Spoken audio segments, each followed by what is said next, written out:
All right, everybody. Hello. Welcome to the presentation. Thanks so much for being here. And hello to you guys on Spreaker as well. So, hey, guys. Hello. And welcome to the presentation. I appreciate all of you guys being here. Oh, by the way, for my friends there on TikTok, the trolls were out really badly tonight. Bye-bye. Okay, sub chat only is on. And so if you would like to chat with us, you certainly can on TikTok.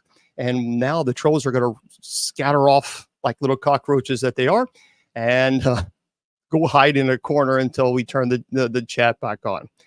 Yeah, I'm telling you, anyway, hello everybody. Welcome to the presentation. Thanks so much for being here. I'm Bishop Long, and well, happy Wednesday to you wherever you are in this world. We're going to talk about a couple things first. Yep. So for those of you who are on TikTok, sub chat is on now. So if you would like to subscribe to the channel, you can certainly, we'd love to have you guys as a subscriber. Well, thank you there, Melissa. The reason is we do subscriber chat. People don't like that, but the reason is we do it is because so many people just cannot behave like normal human beings. And so they get really nasty and say really nasty things. And we are adults. We don't tolerate that kind of stuff here. We have zero tolerance for it. So we just put sub chat only on and the trolls run away. They scatter because they get upset because no one is paying attention to them. And then they stop their, well, thank you there. I appreciate you sharing. That's very nice of you. Thank you. And thank you for all of you guys sharing. Appreciate it. Okay, everybody. So here we are. Well, look, happy Wednesday. Happy Wednesday to you guys. All right, couple things. If you want to go to my website, it's very simple. It's Bishop James Long, BishopJamesLong.com. If you want to go to the church's website, it's usocc.org. And so I appreciate White Wolf. I appreciate you sharing, but if you would do me a favor, and now you can stop. That way people in the chat who are subscribers can chat. So thank you. I appreciate you sharing, but good job. But thank you. We're good. I appreciate it. Thank you. But thank you, White Wolf. I appreciate you being here. Okay. If you want to go to church's website, it's usocc.org. usocc.org. Folks, there's a couple things that we have to talk about, if you don't mind. Thank you, White Wolf. I sincerely appreciate you sharing. No, that was very kind of you. So if you want to go to usocc.org and click on the retreat button, if you would do that for us, we're really happy to announce that Father Bill Payne has returned to the USOCC. He took some time away because of his health. I mean, he had some serious health issues, and thank God we are so grateful that he's gotten them under control, and we are so happy for that. We truly are. And so he has decided that he wants to come back to active ministry, and of course, absolutely. So he's back with us, and we appreciate him being back with us. And we're praying, continuing to pray for his health, and all of our seminarians and clergies and our Benedictines, all of you guys too. In saying that, we do have a church retreat next year, and so we're a little bit behind on the ball. Now, first of all, I want to thank all of you. We have raised enough money for our abbot-elect, Father Sean. We raised enough funds for him to get to the retreat. That's wonderful. But remember, we don't get paid as clergy. So we don't receive a paycheck from the church. We pay for our own way, and it's not easy. So we appreciate you guys helping. You guys, because you guys came through. Father Sean, he's taken care of, because he had to fly in and then pay for the retreat. That's expensive. So his expenses are paid for. So we have now taken him off of the website there for the fundraising. I think Father Mark still needs a few extra bucks to fly in, and of course the rental car. And so there's the extra expenses that he has. So if you guys could help Father Mark, that's wonderful. And also Father Bill. So Father Bill Payne, he struggles. He has some serious health issues. And so he obviously lives on a very limited income. And many people, I know many people are strapped right now, and I get it. But if you would please go to usocc.org, click on the retreat button, and if you would consider donating to either one or both, whatever it is. And Father Mark and, of course, Father Bill will thank you. They'll send you out a message thanking you, and they'll also let us know. They'll keep us updated as how much they've raised. That way, you guys will know that too. I think it's 400. I believe I'm correct. I think it was 480 for the retreat per person. I'm pretty sure that's correct. It was for like $480, and that's really not that bad considering the fact that it includes 3 meals a day. So the retreat center is wonderful. We love the retreat center. They are so accommodating. It's Todd Hall Retreat Center, and I believe it's in Columbia, Illinois. I think it's in Columbia, Illinois. And you guys can go, by the way. If you want to go, you can participate. You can watch. There will be 2 individuals that will be consecrated to the episcopacy, so they'll be bishops. And I'll be there. We'll giving presentations and lectures, and of course, at this place, it really is it really is just a good place to get away from. The Episcopalians own it. They have very good food, really great food, and like I said, the food is included with this. What I will do, I think I'm going to have to send Reverend Mother a text and ask her if you contact her. Let me do that now. Hold on one second. Let me ask her if she contacts you. I know this is completely and totally unprofessional, but it's important.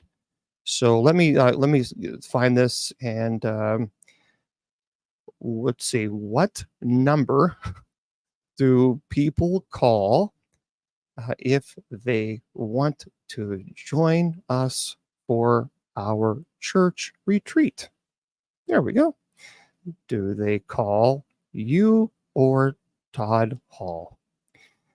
Yeah, I'm going to do this right now, and Bible study, and please text once get this message, but don't call. Okay. All right, there we go. So we'll see what happens, and hopefully she'll get that message, and I'll let you know. Yeah, but see, well, I don't know, Judy Ann. I don't know yet. We don't know if they have to call the Todd Hall Retreat Center yet, or if they have to call Reverend Mother. And the reason being is because we have there's a kind of a discount. So I'm not for sure if they have to go through Reverend Mother or directly through Todd Hall, but I'll find out. We'll find out. Once I find out, I promise you, I'll let you guys know. Okay. So, thank you. Thank you so much, Dr. Campbell. And Dr. Campbell is in the chat room. And let me tell you something, guys. We are, I'll give you a call tomorrow, Dr. Campbell. Dr. Campbell is a warrior for Christ. Let me tell you, he is a warrior. If I had half of his energy, I mean, he goes. And I'm also very, very, very, we've got the paperwork. Everything is done. We are fully accredited. Our seminary is accredited. I tell you what, that's tremendous. An old Catholic seminary is accredited. Their organization is a 501c3, a beautiful organization. And not only that, but I'm telling you what, the chaplaincy program, I am so excited about. And so the clergy and the Benedictines, well, I'll talk to you guys privately about that. But all of you, every one of you, if you have a calling, if you want to be, you don't have to be clergy to be a chaplain. We'll talk about, there's several things you can do, but there's a program for you now. If you want to be, if you've always thought about wanting to be a chaplain, and there's such a need right now for chaplains, there's now a program that I am honored to be affiliated with. And we'll talk about that. I'm going to have a private conversation with Dr. Campbell, if you don't mind, later.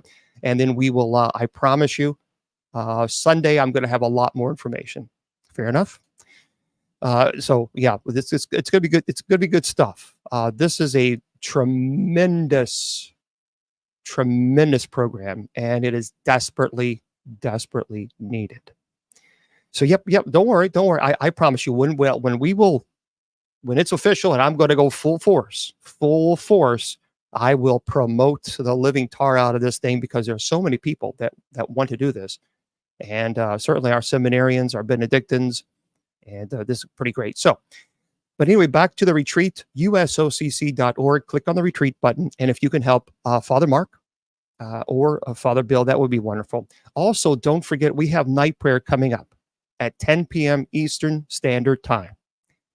So here's what happens tonight. We have night prayer until 9:30 p.m. We end it. TikTok, I'll be signing off. And then I will come right back on air. TikTok, we go live at 9:50 p.m. Eastern. So we take about a 20-minute break.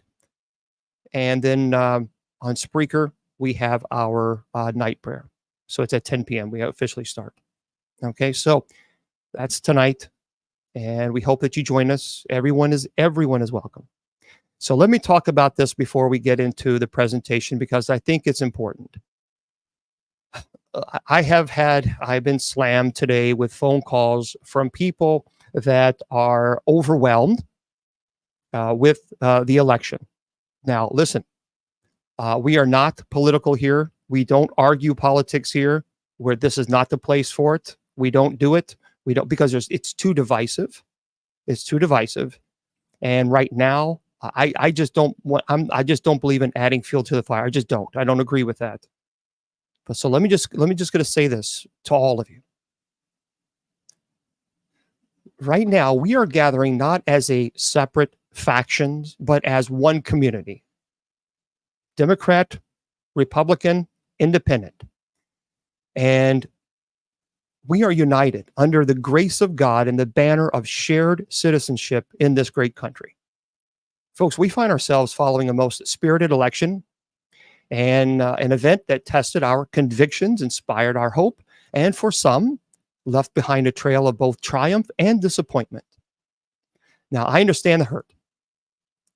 But for some among us, the election brought a result that was, for some, joyfully welcome, while for others, the outcome sparked trepidation and heartache. Let us acknowledge these emotions. They are real and they are profound. But let us also remind ourselves that the power of this nation does not solely rest on the shoulders of one individual or the result of one election. Look, guys, the United States of America is far more resilient, diverse, dynamic than the transient holders of political titles. The true power of this nation resides in its people, each and every one of us. It resides in our commitment to uphold justice, to champion equality, and to extend our hands in compassion to our neighbors, regardless of their race, creed, or political leaning. Through every trial and triumph, it has been the collective spirit of the American people that has defined the course of this country, not solely those who occupy positions of power. So in this moment of uncertainty, let us turn to our steadfast anchor, our unshakable foundation, our faith in God. It is in God that we find refuge and strength and unwavering support. We must remember that God will never abandon us. And with this assurance, we can face any fear or doubt that may rise. See, our faith teaches us to trust, to hope, to love, even when confronted with adversity. Because remember, Scripture reminds us in Romans chapter 8, verse 28, it says, and we know that in all things, God works for the good of those who love him, who have been called according to his purpose. So in this verse, we find the promise that even though we may not understand the path laid out before us, God is tirelessly weaving a greater plan that extends beyond our current perception. When we place our trust in his hands, fear dissipates and courage emerges.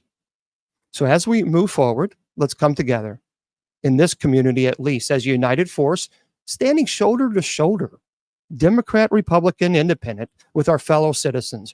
Our diversity is our strength. And as we embrace it, we grow stronger. So we hold tight to our core values, engage in respectful dialogue, and work tirelessly for the dignity and prosperity of all people in this nation. This election was one chapter in a much larger story, a story we are writing together with each voice and each choice we make, every act of kindness that we offer, and the resilience that we demonstrate. So let's lift each other up, inspire hope, walk boldly into the future, confident that we will all get through this. This is not pie in the sky, kumbaya stuff. Guys, this is the stuff that I live by every single day in my life. This is how I live. Because I don't want to get into the screaming match of politics. I don't want to get into the screaming match of you didn't vote for this person, you didn't vote for that person, you're a terrible person, no, you're a terrible. That does nothing but create chaos. And the devil stands and smiles. Look, I'm in my 50s. I've seen a lot of elections, a lot. And I'm telling you, with all due respect, it wasn't that long ago that when Barack Obama became president, I distinctly remember vividly people saying that's the end of this country. We're ruined. It's going to be destroyed. We won't have a country anymore. It's gone. We will literally be, the United States will be completely destroyed. And that's what people were saying.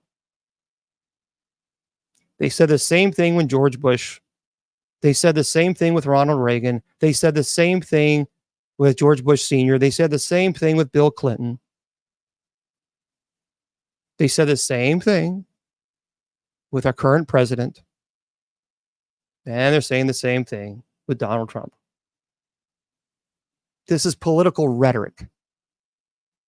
And I, for one, I'm not going to feed into that, because I know that my true citizenship is in heaven. And although I'm a proud American and I love this country, I will not get involved by throwing more fire on the flame, cause more division. I'm not going to attack you for your political beliefs, and I ask that we don't attack one another.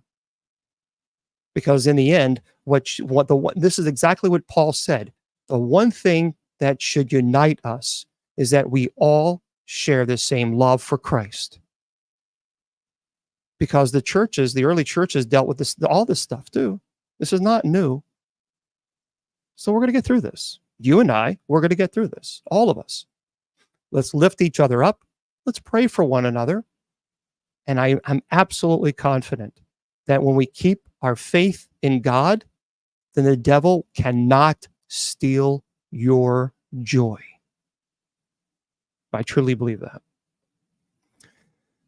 Okay, friends, that's it. That's right. Remember, first of all, we're Christian brothers and sisters, as Dr. Campbell says, first, and then Americans. That's absolutely true.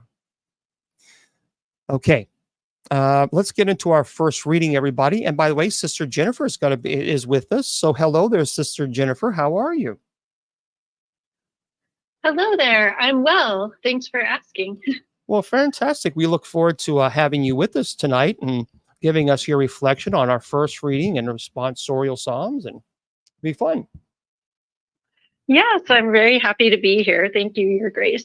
Absolutely. I'm going to remind everybody that we're going to do a Bible study differently on Wednesdays from now on. Sorry, I got all these cords. It's ridiculous. So normally what we always do is we take the Sunday Bible study, the Sunday readings, mass readings. We do that for Wednesday and Sunday. And that was just kind of redundant.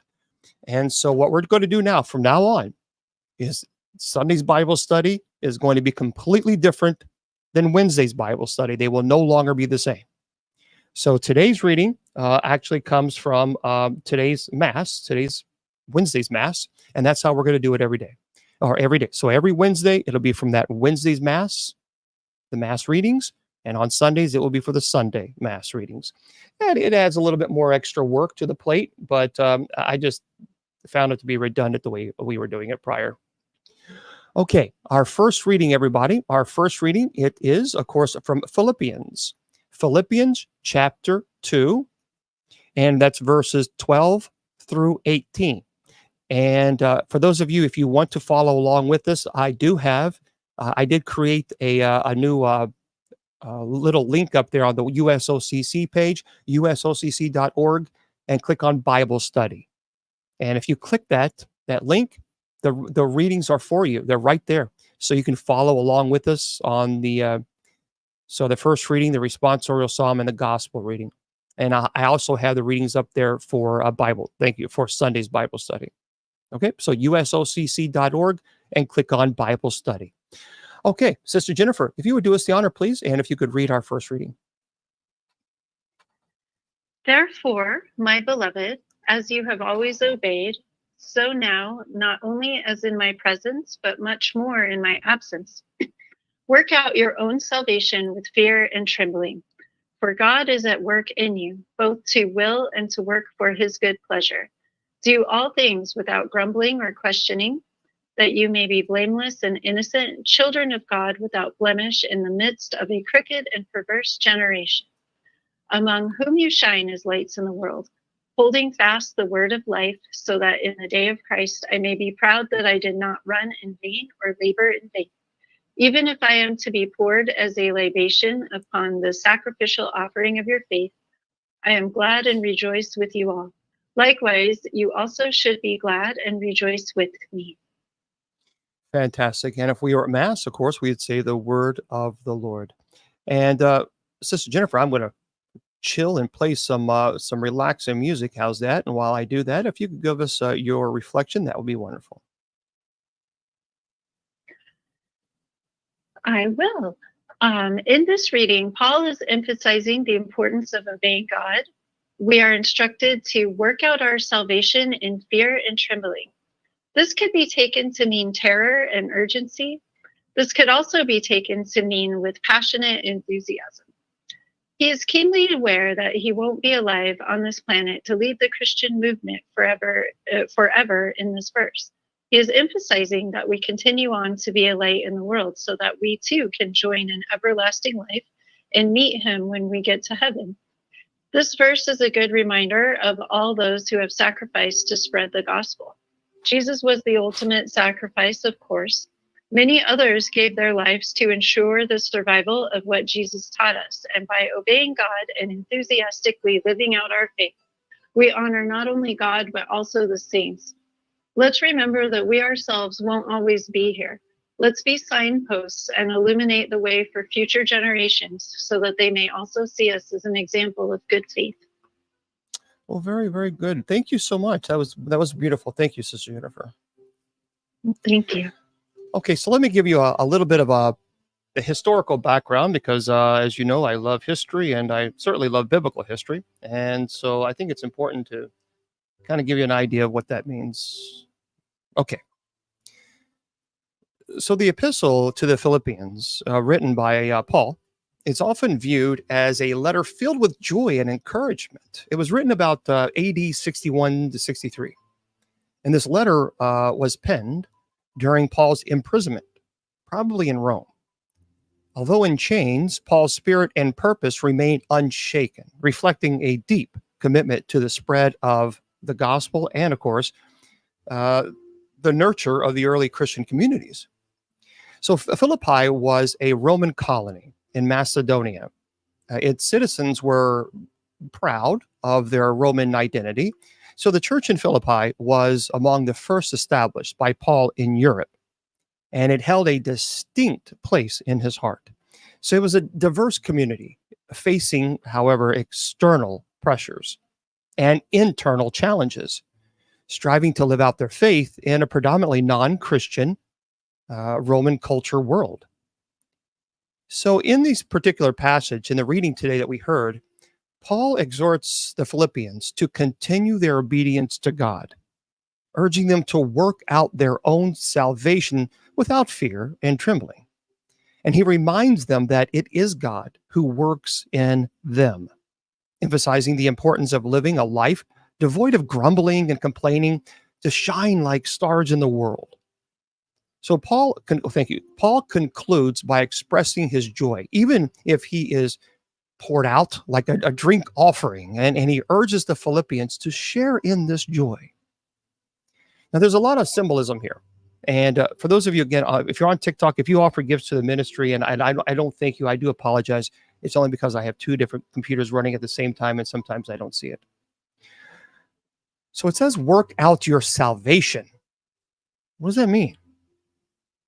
This is not implying earning salvation through works, but rather it's about cultivating the salvation already received. The process is marked by reverence and attentiveness to God's guidance.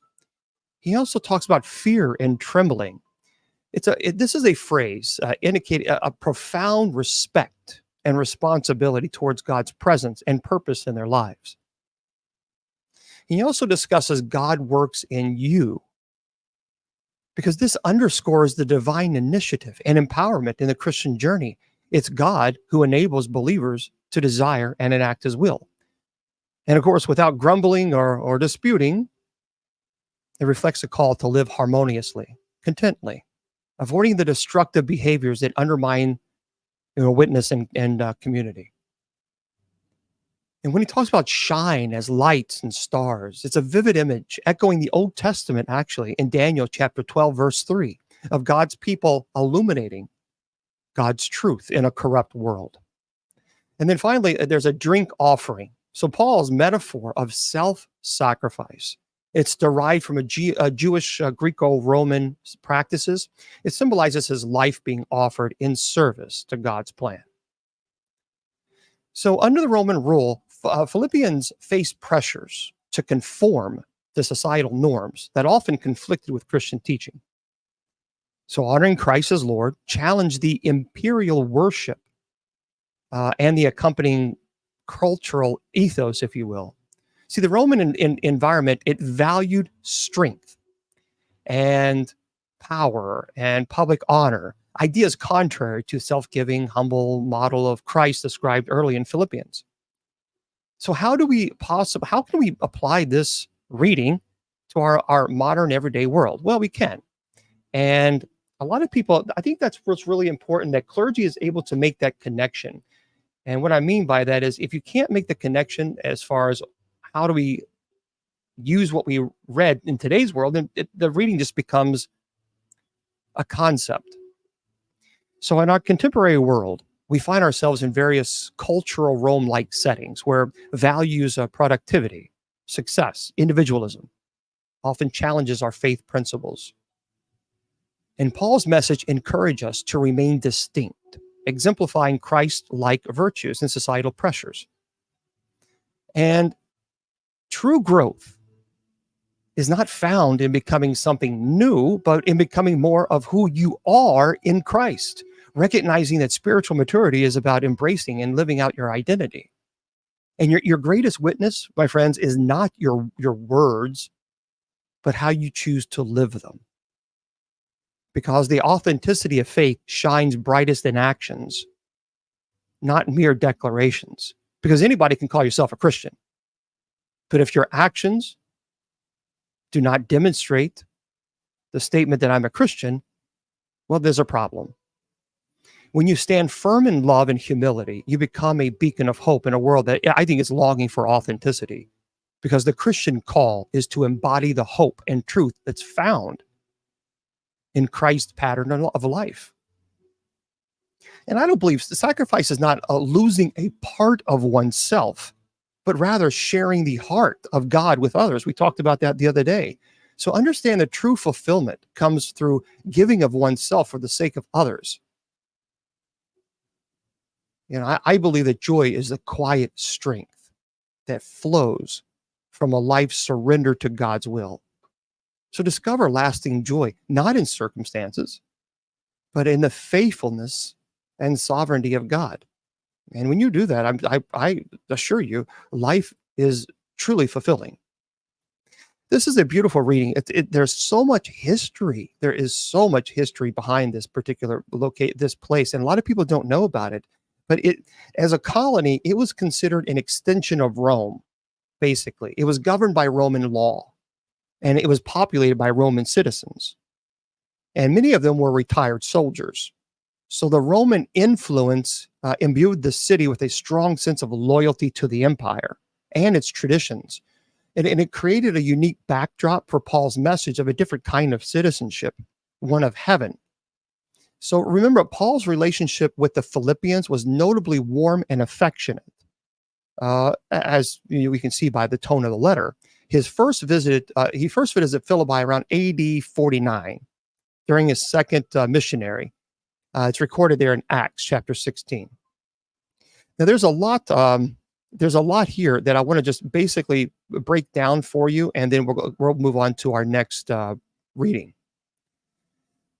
But when you look at in chapter 2, verse 12, it says, "So then, my beloved, just as you have always obeyed, not as in my presence only, but now much more in my absence, work out your salvation with fear and trembling." So Paul is addressing the Philippians with deep affection, recognizing their consistent faithfulness. His call to work out your salvation, it emphasizes the continued growth and commitment to living out faith actively.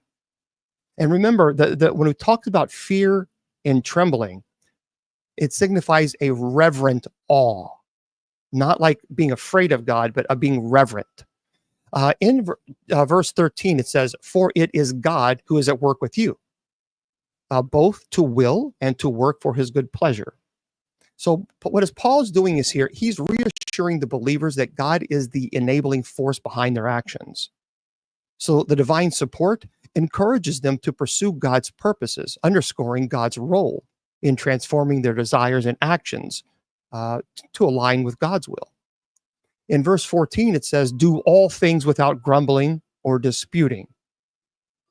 So here he's instructing the Philippians to avoid complaints and arguments, because why? That causes division. And within the Roman influenced city, where order and loyalty to Rome were esteemed, the internal unity of the church was vital for its witness and harmony. And then in verse 15, it says, "So that you will prove yourselves to be blameless and innocent children of God above reproach in the midst of a crooked and perverse generation, among whom you appear as lights in the world." So what Paul describes believers as children of God who shine as lights. Because in a society marked with moral ambiguity, I mean, there's some serious stuff going on. This was crucial. Being above reproach meant living in a manner that was beyond criticism by the broader community. And this is one of the reasons why I'm so strict about, well, even in my ministry, that I don't charge. Because when the trolls start attacking me and, "Oh, you're only doing this for fame, you're only doing this for fortune," well, I don't. If you do things for fame, you do it to make money. Well, I don't make money because I don't charge. So you have to be above reproach. So then they have nothing to attack you on. They're going to attack you no matter what. But their attack then is invalid.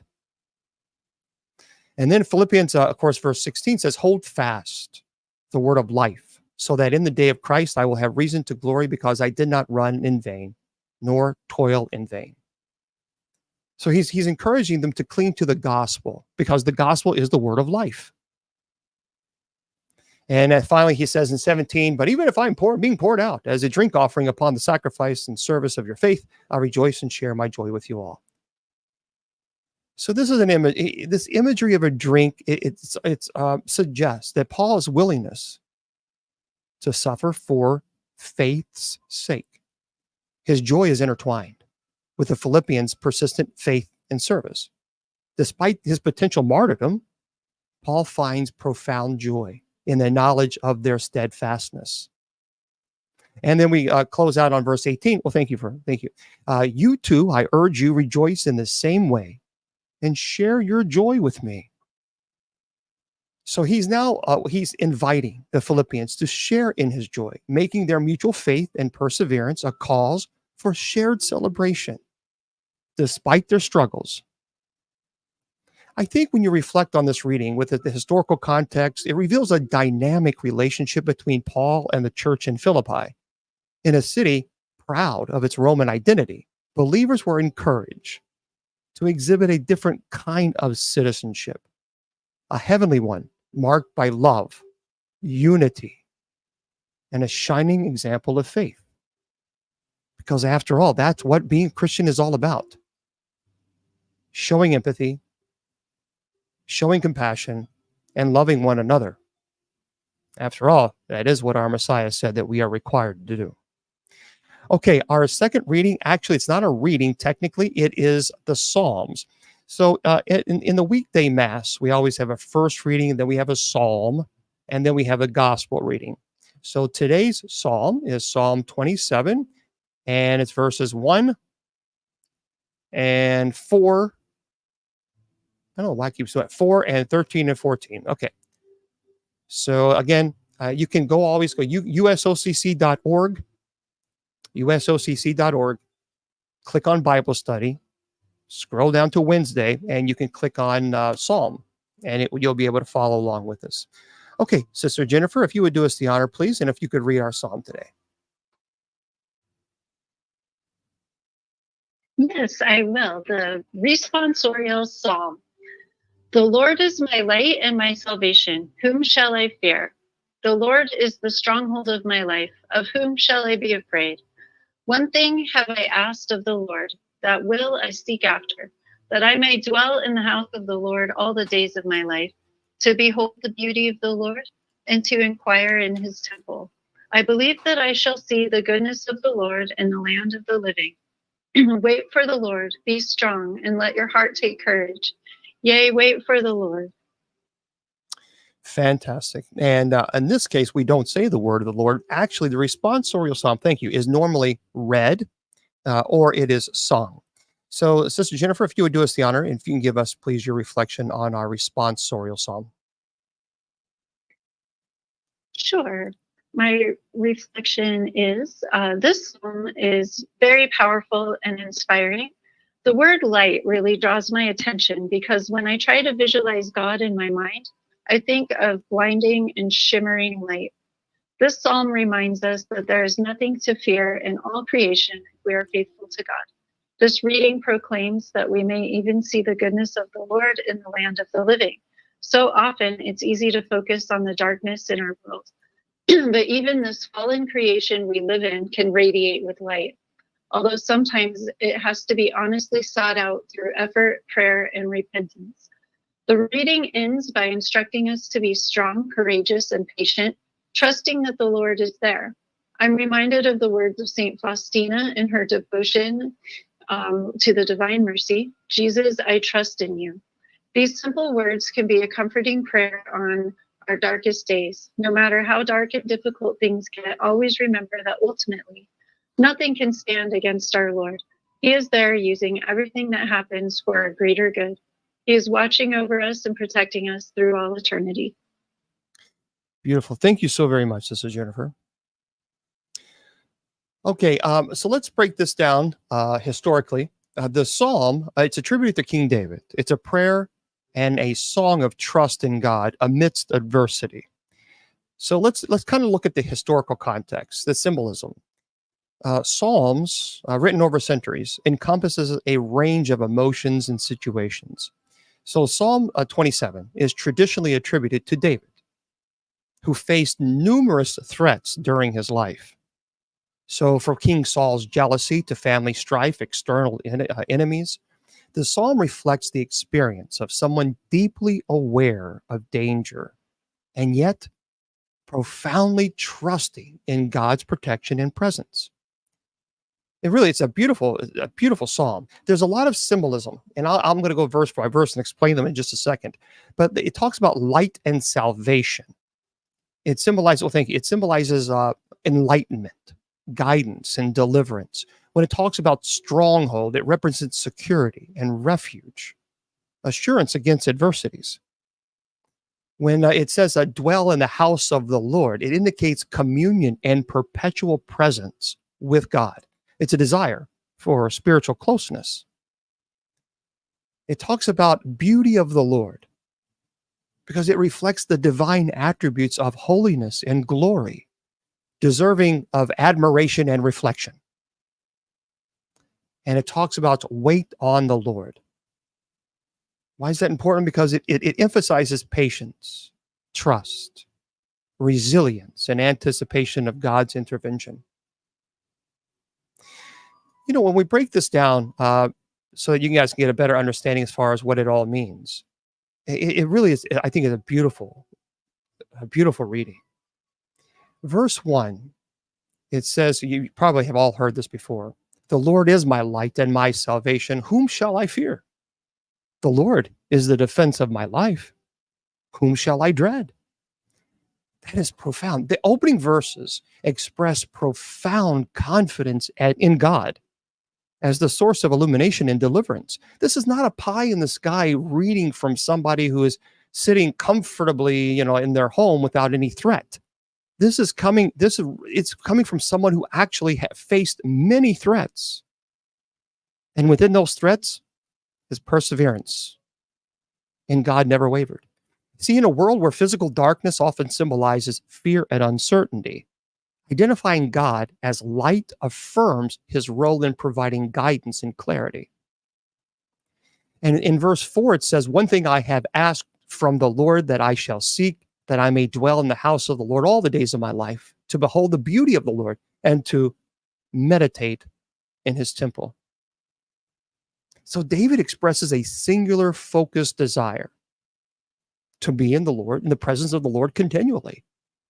This longing to dwell in God's house reflects an intimate relationship with God and a delight in worship. See, for David, the temple symbolizes God's presence and a place of refuge and revelation, highlighting his priority of spiritual over earthly concerns. And verse 13, it says, I would have despaired unless I had believed that I would see the goodness of the Lord in the land of the living. So David acknowledges a turning point in his faith.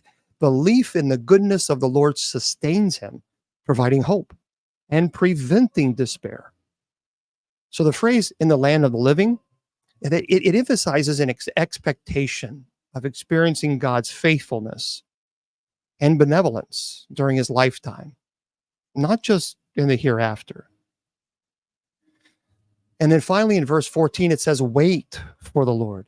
Be strong and let your heart take courage. Yes, wait for the Lord. So concluding with the call to patience and strength, David advises to wait for the Lord. This exhortation emphasizes faith amid uncertain circumstances, one that perhaps maybe some of you may feel that you're in now, suggesting a patient and courageous trust in God's timing and plan. So waiting in this sense, it's an active posture of faith. You're anticipating God's intervention. See, this psalm radiates a timeless message of trust and desire for God's presence, deeply rooted in the historical and spiritual landscape of ancient Israel. And what was a period? It was a time period of frequent upheaval and even searching for national identity. David's psalm, that is an intimate reflection of personal faith and communal reliance on God's sovereignty and protection. I hope this psalm, I truly hope that these psalms and we'll be doing this every Wednesday. We'll pray just not this particular reading, but you get the point. But we always do a psalm. And we always pray the psalms at night prayer.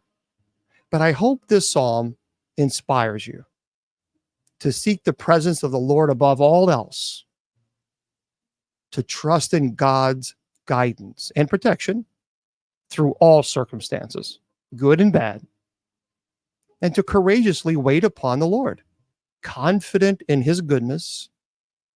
And I'm telling you, when you have that faith and when you have that strength, when you have that belief in God, nothing can take your joy and steal your joy.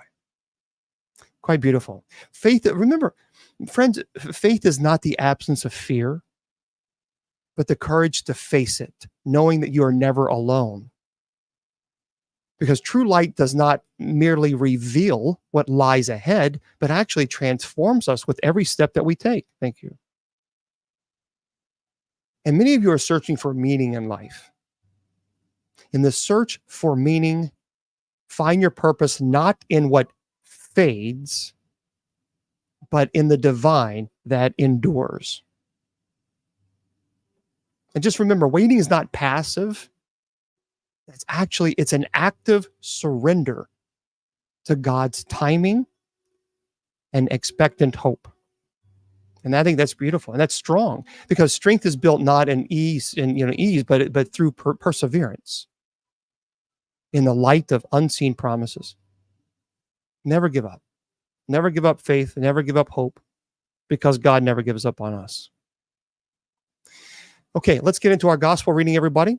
And so our gospel is Luke chapter 14, verses 25 through 33. And again, folks, if you want to read along with us, just simply go to usocc.org. Click on the Bible study link and scroll down. Thank you. Scroll down to the gospel, and there you go. You can follow along as Sister Jennifer reads our gospel. So, Sister, if you would do us the honor, please. Sure. Now great multitudes accompanied him, and he turned and said to them, "If anyone comes to me and does not hate his own father and mother and wife and children and brothers and sisters, yes, even his own life, he cannot be my disciple. Whoever does not bear his own cross and come after me cannot be my disciple. For which of you, desiring to build a tower, does not first sit down and count the cost, whether he has enough to complete it? Otherwise, when he has laid a foundation and is not able to finish, all who see it begin to mock him, saying, 'This man began to build and was not able to finish.'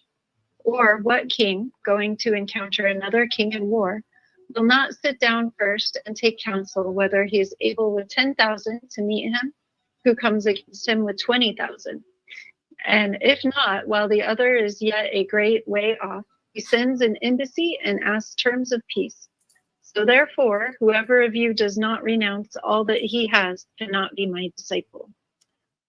Fantastic. And if you would, please, could you give us your reflection? Sure. This verse used to trouble me because of the word hate. I don't want to hate my life and my family. As I grew older, I understood this reading differently. I don't see the word hate as revile or disdain in this passage, but as a prioritization of love. It's important to prioritize and love God above all things. And just as hate doesn't only mean revile, love doesn't only mean having fuzzy, warm feelings. It means showing up with commitment and sacrifice. We don't actually own anything in our lives, including ourselves. Everything is a gift from God. I understand this verse as a call to foster a willingness to give total surrender to God. We must surrender ourselves, our relationships, our belongings, careers, health, and even our lives to God. This can seem very scary. However, just because God requires us to surrender everything, doesn't mean that he will always take everything. Regardless of whether I surrender my whole life and intentions to God or not, I will not be able to avoid misfortunes and death.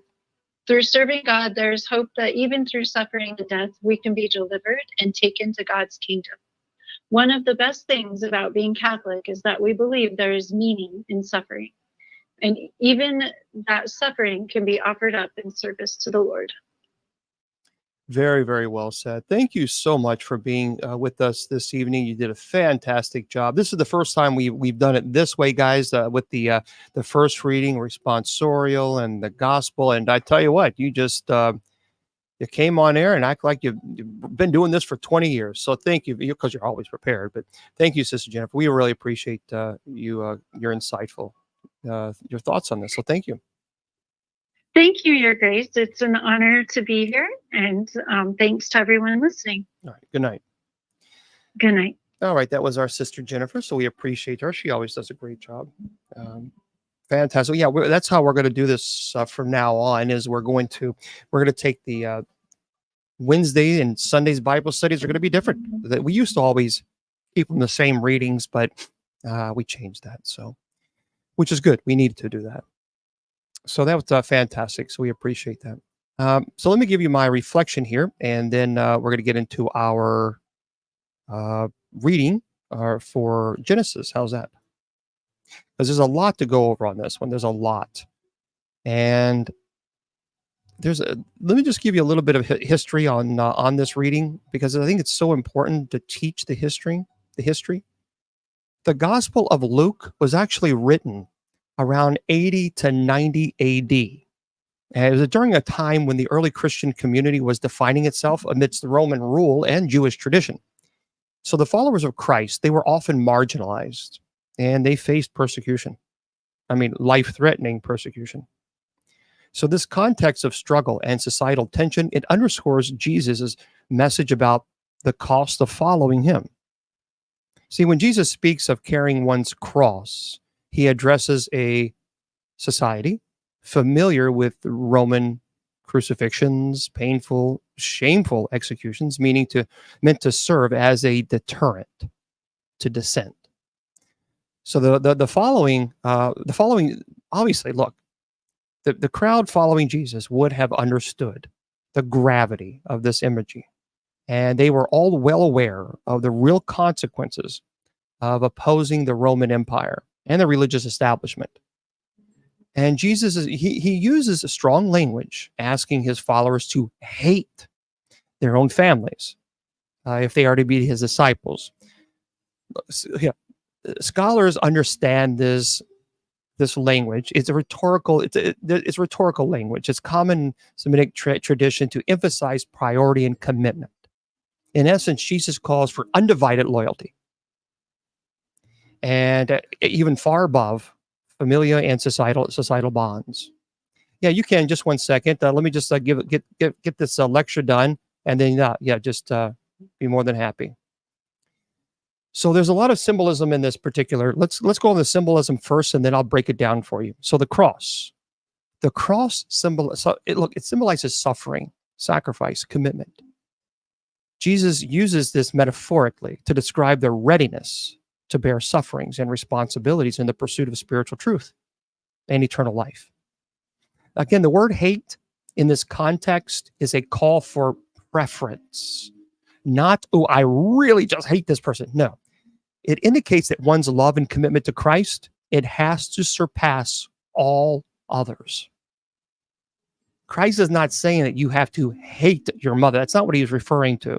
He was saying that he must come first. Well, why would Jesus say that? Because he's God. Building a tower and a king going to war, it talks about this. So these parables of planning represent the necessity of considering the cost before making a commitment. So just as one would not begin constructing a building or wage a war without a clear strategy and understanding, a potential disciple must be prepared to pay the cost of following Christ. And there is renouncing all we have. So this signifies the relinquishing of worldly possessions and desire that may hinder one's dedication to spiritual pursuits. There's nothing wrong with having nice things. The problem when you believe that your happiness is defined by having nice things, that's when you fall into Epicurean and even almost a hedonist. An Epicurean means that your belief that happiness will only be found when you have the nicest things. You'll never be happy. You'll never be happy. Because no sooner do you buy a 70-inch TV, now they have a 150-inch TV. So you'll never be happy. There's a lot that we could take from this reading. The call to discipleship, it still resonates, urging us towards authenticity and commitment and sacrifice in our spiritual journey. And it challenges us to reflect on our priorities, to detach from material possessions or temporal distractions that can divert us from our purpose. See, in our society today, the reading encourages introspection and the readiness to take up our personal crosses, which may include standing up for truth, being a voice for the voiceless, standing up for human rights, for justice, compassion in the face of adversity. And the lesson of calculating the cost teaches us to be deliberate in our commitments to ensure that they are sustainable and genuine. I believe that to carve a path to purpose, you have to often chisel away. You have to chisel away comfort sometimes. And I have said this before. True wealth is not measured in gold, but in the depth of one's commitment. And certainly we all have to be committed not only to certainly each other, but of God. So let's break this down verse by verse, and then we'll get into Genesis very, very quickly. So verse 25 says, now large crowds were going along with him, and he turned and said to them. So Jesus traveled. He was followed by large crowds, drawn by his teachings and miracles.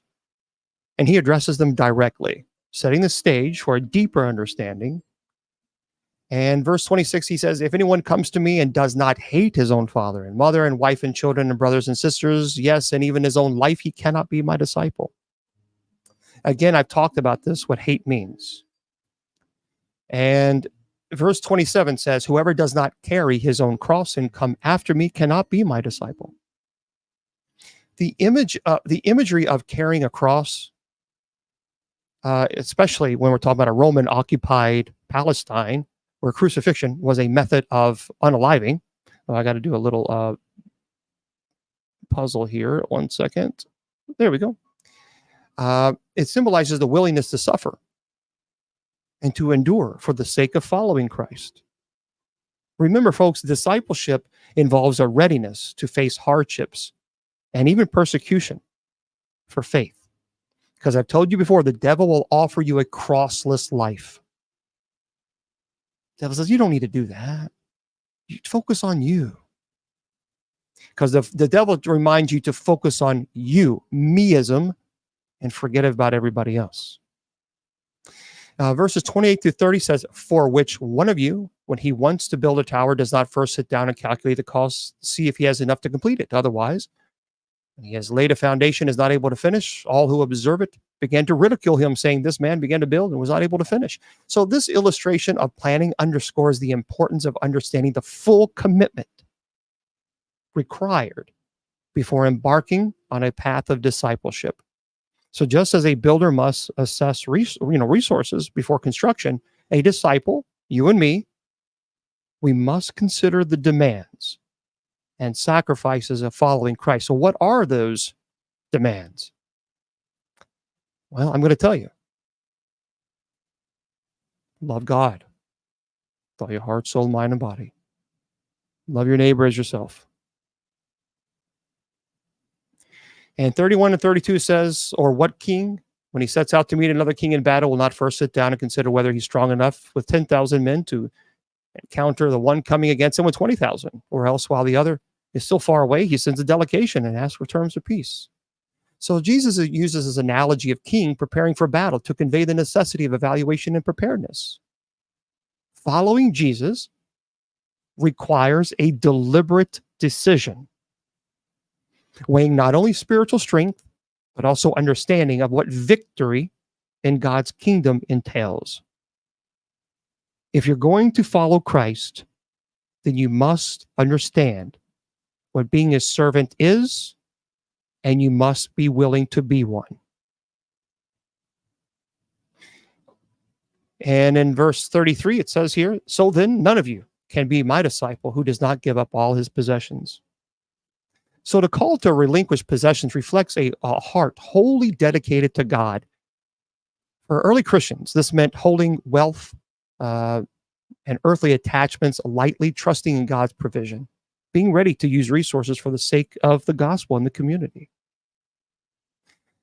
You know, this reading, this provides a challenging but clear depiction of what it means to follow Christ. It's a life of total dedication and sacrifice, not a part-timer. The historical setting of a diverse audience facing Roman oppression and Jewish traditionalism highlights the radical call to discipleship that Jesus presented. Remember, being a Christian is an action and a verb. It's a noun and a verb. Anybody can call you, anybody can say, I'm a Christian. But do your actions truly reflect the statement that I am a Christian? Because if you're going to call yourself a Christian, as I said many times before, you can't troll. You just simply can't. How can you love your neighbor on one hand and troll on the other? You can't. I hope that you reflect on these teachings and be inspired to evaluate all of your priorities, align our lives with the divine purpose, and joyfully embrace the path of discipleship, assured of God's faithfulness to lead us into our true and real eternal home. May Almighty God bless you in the name of the Father, and of the Son, and of the Holy Spirit. Amen. Okay, so let's go into our Genesis. Well, let's say hello to everybody very quickly on TikTok. We'll see how long that'll last. I know I'm not,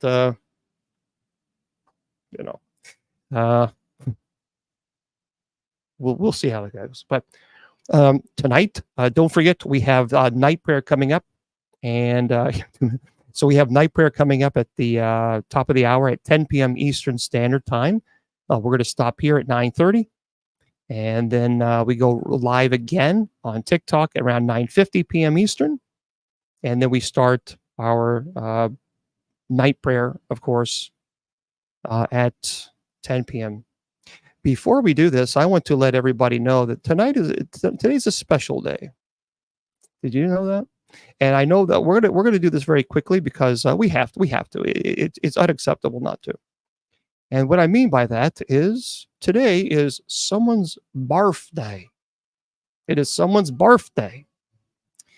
And oh, good. Well, wonderful. I'm glad, Mashi. Thank you for subscribing, and thank you again for those of you who are liking the video and for on TikTok and for subscribing, and those of you who've offered gifts to the ministry. Thank you. Yeah, someone's asking the best way, if you want to donate directly to me, you can just go to Cash App, $ Bishop James Long, all one word, Bishop James Long. Now, today is Judy Ann's 40th birthday. I know. Thou shalt not lie. Thou shalt not bear false witness against thy neighbor. Okay. 40-ish. Ish. Yeah, but today is her birthday, so we certainly want to say happy birthday to her, and we can do this because this is royal free TikTok and YouTube. This is royalty free, so don't have a little cow. They always do this. So here we go, everybody. And if anyone's had a birthday, okay, paranormal, you've had a birthday. Yes. True story.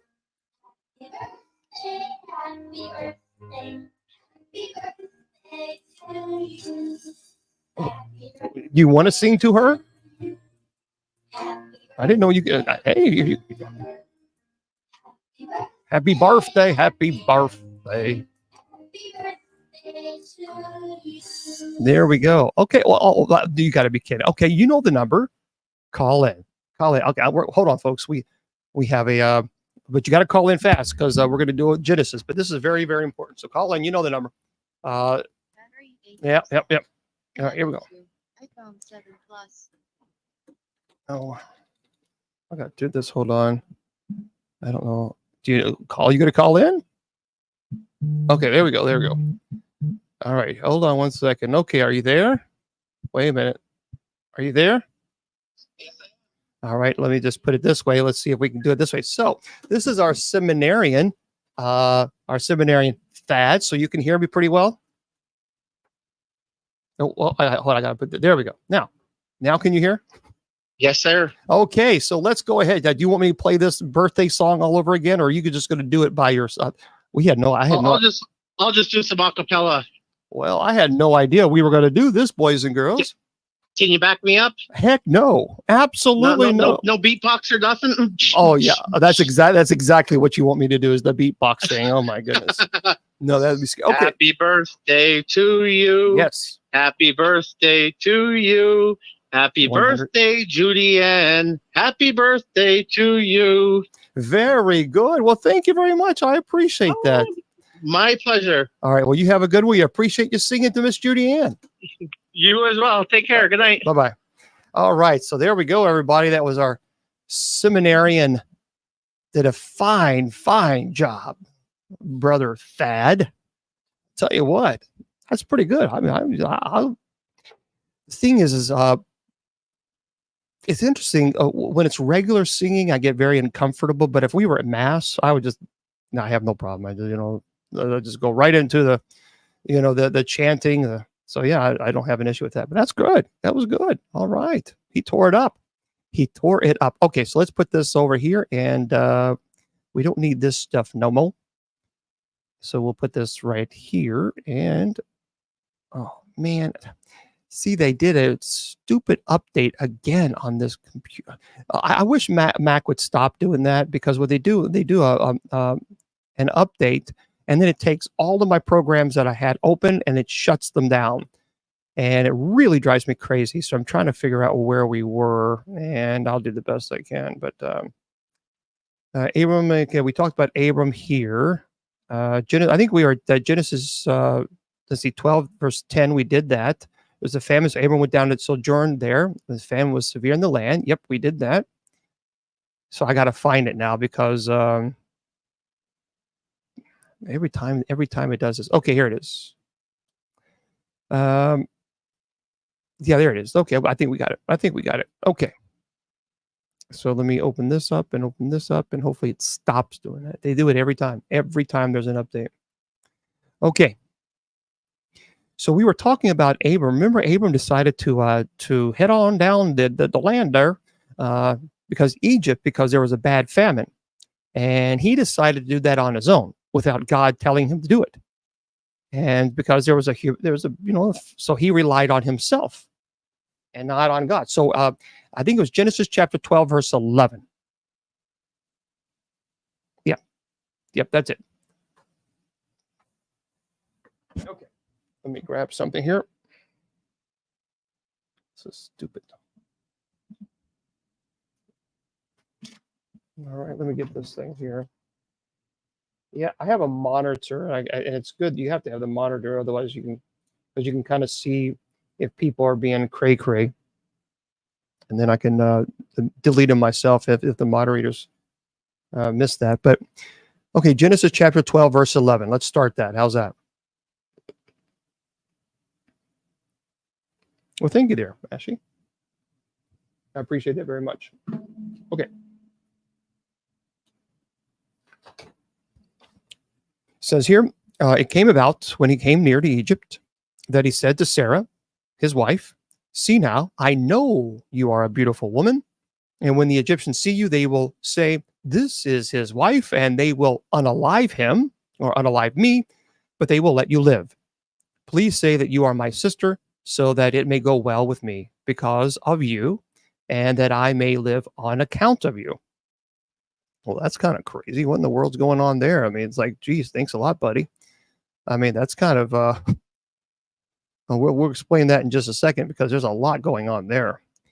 And I did get a message from Elizabeth, for those of you who are wanting, turn this down. Let's see, regarding the retreat. Okay, here is the phone number.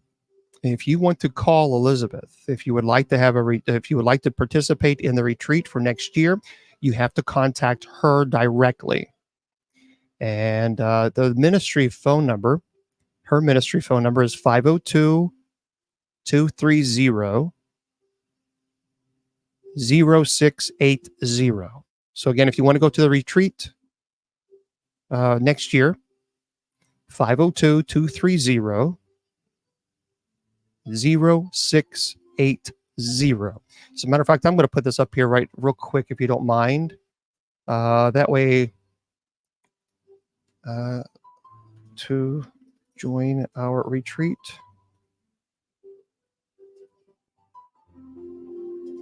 Call 502. Again, it's 502-230-0680, or you can text. And it's a Reverend Elizabeth. So there we go. And now you guys can see it. There we go. So now it's on Facebook, YouTube, and Twitter, and Twitch and Instagram, and I don't know what that means. So anyway, 502-230-0680. Okay. And there we go. I don't have no idea what that means, Gia. Or was that to someone else? Okay. Okay. So there you go. If you want to join us, please consider doing that, and we would love to have you guys. All right. Yeah, I'm not really don't know what that means.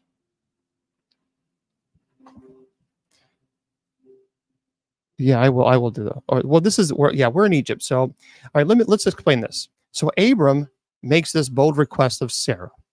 And Abram begins the way every smart husband begins when he wants something. He says, "Have I told you recently how nice you're looking these days?"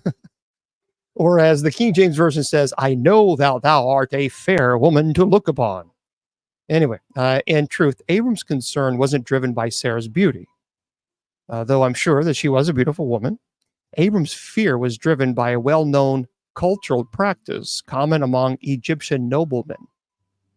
So Egyptians during this period of history were famous for wife abduction, because ancient records discovered written in the Nuzi tablets record this practice. When Egyptians came upon a husband with a desirable wife, the husband might be unalived and the woman was stolen, and it made a wife to someone else. And this is history. This is important to know this. So again, for those of you who don't know, we're talking about, Abram and taking his family and taking to Egypt. There was a horrible famine. And the prettier the woman, the more likely the theft became. So on the other hand, if the woman was unmarried, it was more likely that those wishing to take her would barter her for instead of stealing. It is terrible. It's barbaric. So Abram asked that Sarah lie and say that he was her brother rather than husband. Even though Sarah was Abram's half sister, technically this was only half a truth. And half a truth is a whole lie. So anyway, Abram was likely thinking that he might survive long enough to escape during negotiations and avoid, being unalived. So where was Sarah in all this? Well, why did she agree to play this game? Well, the only answer is that she trusted God more than she trusted Abram. And while Abram might and does fail her, God won't fail her. So Sarah remains true to her role to respect and say, okay, the husband situation, respect the wishes, not her desire. And in this case, she acts according to his direction, even though he obviously is sinning, he's lying.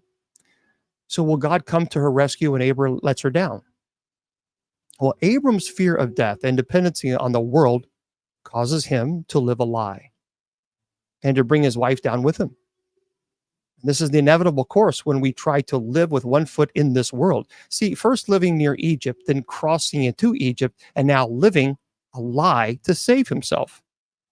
And Paul even tells us that when we seek unity with the word, we won't find common ground, nor should we expect to. In Genesis chapter 12, verse 14, it says, it came about when Abram came into Egypt, the Egyptians saw that the woman was very beautiful. Pharaoh's officials saw her and praised her to Pharaoh, and the woman was taken into Pharaoh's house. Therefore, he treated Abram well for her sake and gave him sheep and oxen and donkeys and male and female servants and female donkeys and camels. Now, that's a lot going on there. And that's important to note. So in short, Abram's plan didn't work out exactly as he intended. Though his lie did save his life, it produced a new outcome that Abram did not anticipate. And so the Egyptians had taken notice of Sarah, and her beauty was such that it made its way to Pharaoh. And before Adam knew it, Sarah was sitting in Pharaoh's house. And because they thought Abram was just Sarah's brother, they ensured he was treated well because of her. Did you notice the irony? Abram tells Sarah to lie so that he would be treated well because of her. He meant that he would be able to live and escape with her. Yet in the end, Scripture actually records the same phrase in describing how Abram collects this wealth from the sale of his sister. So there are 7 categories of material that Abram receives, suggesting that the Lord was at work in blessing Abram despite his sin. And yet we'll learn later that one of the female servants Abram receives from Pharaoh was a woman called Hagar. And Abram's sin in Egypt sows the seeds of his own future turmoil. So Genesis chapter 12, verse 17. Yeah, this stuff gets good. It's good stuff. When you break this down, you're like, oh my gosh, this is insanity. But yeah, we certainly know this is not, but we understand this is a patriarchal world. Certainly not excusing it at all. It was disgusting. It says chapter 12, verse 17, but the Lord struck Pharaoh and his house with great plagues because of Sarah, Abram's wife. Then Pharaoh called Abram and said, what is this that you've done to me? Why did you not tell me that she was your wife? Why did you say she's my sister, so that I took her for my wife? Now then, here is your wife. Take her and go. Pharaoh commanded his men concerning him, and they escorted him away with his wife and all that belonged to him. So Pharaoh's struck in defense of Sarah. And the Pharaoh seems to be a victim here in light of the fact that he knew nothing of the deception. So he paid for his bride. But God has made promises to Abram that depend on Sarah remaining Abram's wife. And as Paul says, the gifts and call of God are irrevocable. So God acts to preserve his promise, since God has said that those who are against Abram would be cursed. Here we see that statement proving true. God working to defend Abram from his enemies. And we also might notice God acts to protect Sarah as she obediently obeys, obviously, God. Even though she also goes along with Abram and he makes serious mistakes. The Jewish rabbi, Rashi, declared that the plague was a skin disease that made sexual relations impossible, thus protecting Sarah. And yet the disease did not affect Sarah, thus leading Pharaoh to discern that Sarah was the key. So this led to the conversation with Abram. And the Pharaoh chastises Abram for lying and causing this trouble. Of course, the Pharaoh doesn't say that, had Abram told the truth, they would have abducted his wife and unalived him. But still, that doesn't justify Abram's lie. He stepped onto this ungodly world and had to play by their rules, bringing one compromise after another. And yet, even though Abram was unfaithful, God remains faithful to his promises because it's a covenant. So clearly the covenant is working, isn't in force, because the covenant is unconditional, without dependence on Abram's behavior. This is why covenant language is very, very important.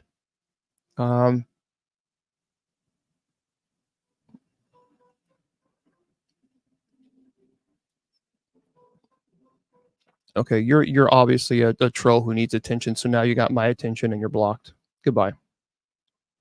Sorry, I had to block a troll who had the desire and the need for attention because they can't act like adults. As a matter of fact, we're not even going to deal with that. Sub chat only. Okay. All right. I mean, that is ridiculous. Okay. Yeah, I don't know why people just behave. Stop acting like a pestilent little child. Let me tell you a little story. One day, a father brought home a new stuffed animal for his infant son, and he received the gift from a coworker. But since he had 3 other young children at home, he was concerned about giving the baby a present while having nothing for the other children. And finally, he had a bright idea. He would teach his kids a lesson about obedience by bringing them to understand that their baby brother deserved the gift. So as the father held his infant son in his arms, he called the other children to his side, and as they gathered around, he showed them the stuffed toy while their eyes lit up. 6 little hands rose skyward begging for the toy. Then the father proceeded to ask, who is the most obedient? Well, since the other 3 children were frequently guilty of giving their mother grief, the father assumed his older children would have no trouble identifying their baby brother as the most obedient in the group. Instead, the three kids started, stared back at their father in silence, and none wishing to lose a chance at the toy, the father decided he needed to be more specific in the question. And then he asked, who never talks back to mom? Certainly the children couldn't acknowledge that the baby had never said a word, he reckoned. To his dismay, the kids stood stone silence again, unwilling to give the father what he wanted, and each holding out hope for the toy. Finally, the exhausted father asked, who here does everything mom says, never talks back, and can't do anything for himself?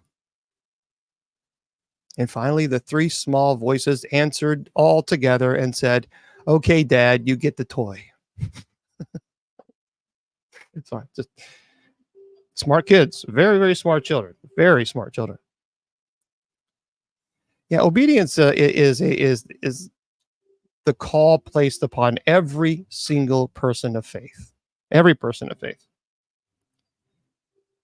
And as you know, that we've been talking about Abram and began his walk of obedience with the Lord, who called Abram into faith.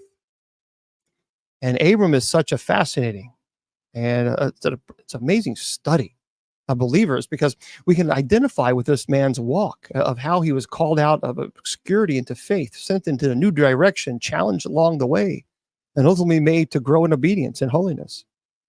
The story of how Abram became Abraham, so to speak. And the key here to understanding the story is to recognize how God marries together his own faithfulness to his promises with Abram's obedience to God's call. God will show his children his kindness by blessing us in many ways, and as a result of his love for us and his promises to us. And God is faithful to remain with us and even to bless us, though we are sometimes faithless at times. But God will always he will always withhold his blessing to some degree when we do not demonstrate obedience to his word. So God calls himself the perfect Father. Matthew chapter 5, verse 48. So as a perfect Father, he must at times withhold the full measure of his blessing for us as a matter of discipline, so that by that discipline, he might reprove us and cause us to grow in our walk of holiness, so that we might please him more. It says this in Hebrews chapter 12, verse 7. It says, it is for discipline that you endure. God deals with you as with sons. For what son is there whom his father does not discipline? For if you are without discipline, of which all have become partakers, then you are illegitimate children and not sons. Furthermore, we had earthly fathers to discipline us, and we respected them. Shall we not as much rather be subject to the Father of spirits and live? For they discipline us for a short time, as seemed best to them, but he disciplines us for our good, so that we may share in his holiness. All discipline for the moment seems not to be joyful, but sorrowful. Yet to those who have been trained by it, afterwards it yields the peaceful fruit of righteousness. Immediately people would say, oh, discipline, no, it's terrible, that's terrible. It's not terrible. Discipline is good. It's necessary. We all need to every one of us, because we are all disciplined in some manner. If not, it'd be complete chaos. We're disciplined. We get up, you got to go to work. You got to do reports. You got to do this, whatever it might be. You're disciplined. You have to know, I've got to make time for work. I got to make time for these, whatever it is, that's a discipline. Now, of course, we're talking about, parental discipline, correcting us when we are wrong. Unfortunately, as a bishop, I have to, and I don't like it. Believe me, I'm not a big disciplinarian, if you will. I don't like being put in a situation where I have to discipline or correct lovingly, but firmly. I never like to be put in that position, but that's a part about being a bishop. That's a part of church leadership. And really all of us play in that part, because if we see our brothers and sisters in Christ doing something that they shouldn't do, it really is our job to say, hey, look, maybe you shouldn't be doing that. I mean, after all, if you're seeing your brother and sister in Christ going out and saying, I'm going to go do something I shouldn't do, well, it's probably not a good idea. So you're correcting them. That's a form of discipline. So if you remember, Abram leaving Egypt with a measure of God's blessing, despite Abram's disobedience and leaving the land in the first place. And Abram was not the obedient man God called him to be. Yet God was faithful to his promises to Abram, and he blessed Abram despite Abram's mistakes.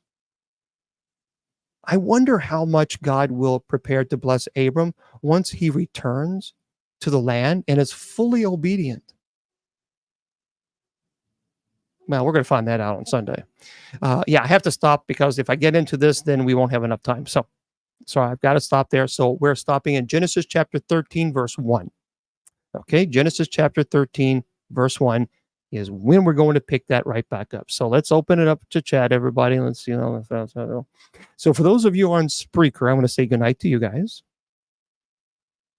Yeah, I just have to get things ready for tonight because we're only a few minutes away, or 20 minutes away. So remember, folks, I'm going to remind you that we do have night prayer coming up at the top of the hour. So actually in 15 minutes, we go live on Spreaker, a little over 15 minutes.